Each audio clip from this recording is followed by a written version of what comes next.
श्री गणेशाय नमः। Gaudy true channel में आप सभी का स्वागत है। आज हम लोग अक्षय तृतीया व्रत की विधि, महत्व, अक्षय तृतीया व्रत के उपाय, अक्षय तृतीया व्रत की कथा को जानेंगे। बैसाख महीने के शुक्ल पक्ष की तृतीया तिथि को अक्षय तृतीया या आखा तीज के नाम से जाना जाता है। अक्षय तृतीया का हिंदू धर्म और ज्योतिष शास्त्र दोनों में बहुत ही अधिक महत्व है। यह एक अबूझ मुहूर्त माना गया है, इसलिए इस दिन कोई भी शुभ काम बिना किसी शुभ मुहूर्त के किया जा सकता है। अक्षय तृतीया के दिन किए जाने वाले उपायों से विशेष लाभ होता है। अक्षय तृतीया एक ऐसी तिथि है जो कभी न तो कम होती है न ही बढ़ती है, इसलिए इसका नाम अक्षय तृतीया है। भविष्य पुराण के अनुसार बैसाख मास की तृतीया तिथि के दिन से ही सतयुग तथा त्रेता युग की शुरुआत हुई थी। भगवान विष्णु ने अक्षय तृतीया तिथि को हयग्रीव तथा परशुराम के रूप में अवतार लिया था। अक्षय तृतीया तिथि के दिन 4 धामों में से एक बद्रीनाथ धाम के दरवाजे खोले जाते हैं। वृंदावन के बांके बिहारी जी के मंदिर में चरण दर्शन अक्षय तृतीया के दिन ही किए जाते हैं, इसलिए शास्त्रों में अक्षय तृतीया का विशेष महत्व बताया गया है। अक्षय तृतीया के दोपहर का समय सबसे शुभ माना जाता है।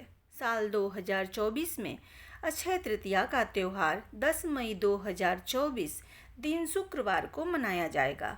अक्षय तृतीया पर सोने चांदी की खरीदारी करने पर माँ लक्ष्मी की विशेष कृपा बनी रहती है।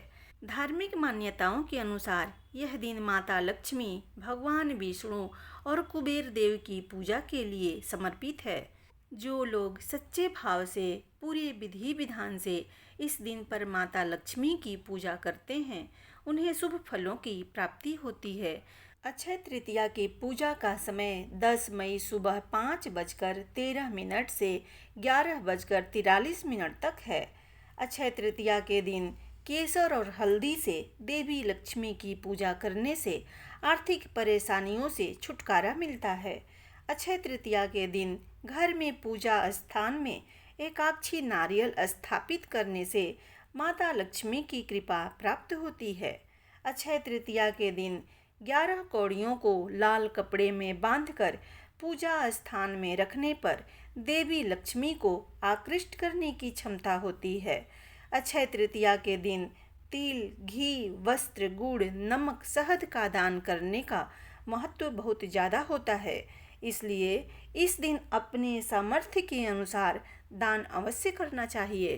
प्राचीन काल में सदाचारी तथा देव ब्राह्मणों में विश्वास रखने वाला एक धर्मदास नामक वैश्य था। उसके परिवार में सदस्यों की संख्या बहुत अधिक थी, जिसके कारण धर्मदास हमेशा बहुत ही चिंतित तथा व्याकुल रहता था।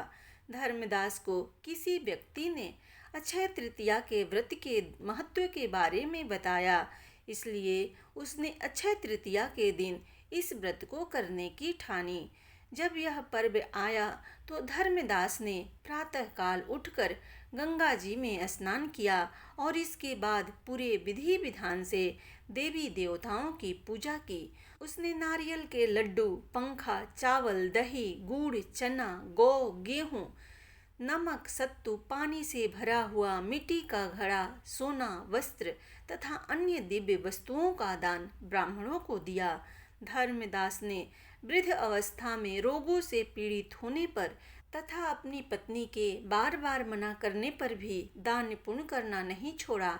ऐसा माना जाता है कि जब धर्मदास की मृत्यु हो गई तो उसने दोबारा से मनुष्य के रूप में जन्म लिया, लेकिन इस बार उसका जन्म कुशावती के एक प्रतापी और धनी राजा के रूप में हुआ।